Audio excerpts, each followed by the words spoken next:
இந்த பதிவில் ஒருத்தர் எழுதியிருக்காப்புல, இந்து மதம் இருக்கும் வரை தான் தமிழ் இருக்கும். காரணம் தமிழனை தவிர கிறிஸ்தவரும், முஸ்லீமும் தமிழில் பெயர் கூட வைக்க மாட்டார்கள். இது வந்து தவறான வாதம்.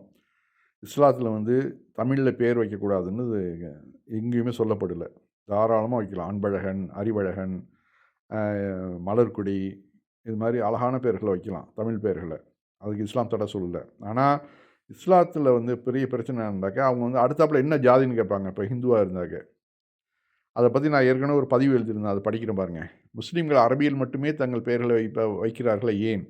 இஸ்லாத்தில் அரபியில் தான் பெயர் வைக்க வேண்டும் என்று எந்த சட்டமும் இல்லை. சாந்தி, அன்பு, அறிவழகன், முத்து போன்ற அழகிய பெயர்களை முஸ்லிம்கள் தங்களுக்கு வைத்துக்கொள்ள தடை ஏதும் இல்லை. ஆனால் முருகன், ராமன், கணபதி என்று உருவம் வைத்து வணங்கும் தெய்வங்களின் பெயர்களை வைக்க இஸ்லாம் தடை சொல்கிறது. உதாரணத்துக்கு குமார் என்ற நண்பர் பழைய பெயரிலேயே முஸ்லீம் ஆகிறார் என்று வைத்துக் கொள்வோம். அவரை முதலில் சந்திப்பவர்கள் குமார் சௌகரியமா என்று விசாரித்தவுடன் மனதுக்குள் இவர் செட்டியாரா, கவுண்டரா, தேவரா, நாடாரா, தலித்தா, பிராமணரா என்ற எண்ணம் மூடும். ஜாதி நம் சமூகத்தில் அந்த அளவு புரையோடி போயிருக்கிறது. அதே குமார் தனது பெயரை ரஹீம் என்று மாற்றிவிட்டால் ஒரு நொடியில் ஜாதி எங்கோ சென்று விடுகிறது. எனவேதான் நமது இந்தியாவில் குறிப்பாக தமிழகத்தில் இஸ்லாமியர்கள் அரபியிலேயே பெயர்களை வைத்துக் கொள்கிறார்கள். இப்ராஹிம், மூசா போன்ற பெயர்கள் அரபு பெயர்கள் அல்ல. இதை இன்றும் முஸ்லிம்கள் வைப்பதன் மூலம் அரபி அல்லாத பெயர்களை வைப்பது தடை இல்லை என்றும் அறியலாம். ஏன்னா இப்போ அரபியில் வச்சவங்களாம் முஸ்லீமானா அதுவும் கிடையாது. இப்போ வந்து பாலஸ்தீனில் பார்க்கலாம், லெபனானில் பார்க்கலாம். கிறிஸ்துவர்கள் நிறைய பேர் வந்து எல்லாமே அரபியில் தான் இருக்கும். ஏன்னா அவர்கள் அரபியர்கள். அதனால் அரபியர்கள் இப்போ வந்து கிறிஸ்துவர்களும் அந்த பேரை வைக்கிறத நம்ம பார்க்குறோம். எனவே இந்த அரபியில் வைக்கிறதுக்கான மெயின் காரணமே வந்து இந்த ஒரே ஒரு ரீசன் தான்.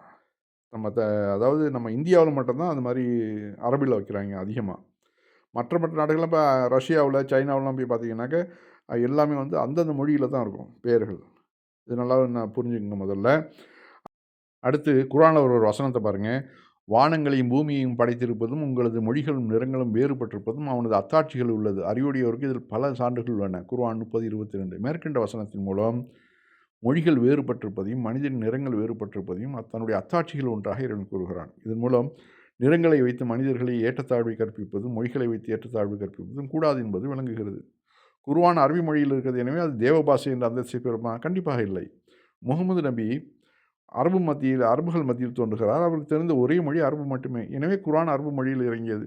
முகமது நபி தமிழ்நாட்டில் பிறந்திருந்தால் குர்ஆன் தமிழ் மொழியிலே அருளப்பட்டிருக்கும். உலக மக்களுக்கு இறை செய்தி சொல்வதற்கு உலக வழக்கில் உள்ள ஏதாவது ஒரு மொழியில் தான் கொடுத்தாக வேண்டும். எப்படி நம்ம ஜனகணமன அதை வந்து நம்ம பொதுவாக வச்சுருக்கிறோம் வங்காள மொழி.